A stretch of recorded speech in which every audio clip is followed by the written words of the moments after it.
شبی آرام در چشمانت مثل ما،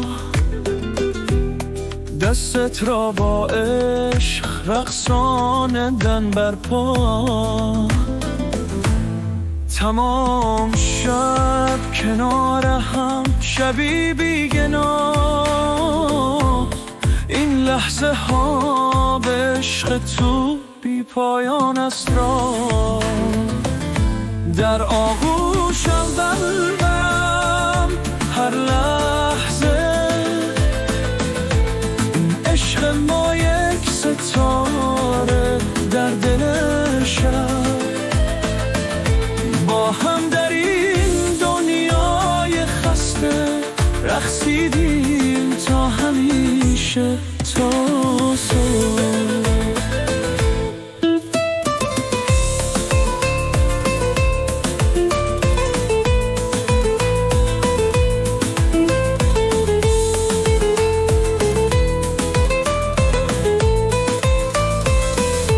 آتش نگاهت هر لحظه گم، تو در قلبم جاودان چون شعرم.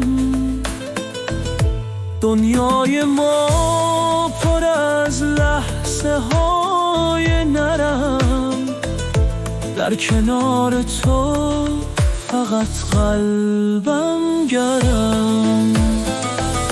در آغوش قلبم هر لحظه، عشق ما یک ستاره در دل شب. با هم در این دنیای خسته رقصیدیم تا همیشه، تا صبح. یک بوسه از تو مرهم را، یک لمس تو پرواز بی‌گناه. همیشه در کنار تو بی‌آشوب،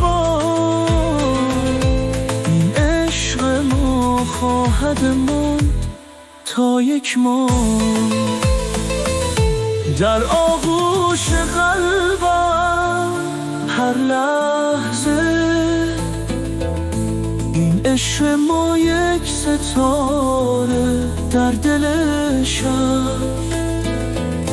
با هم در این دنیای خسته رقصیدیم تا همیشه، تا صبح.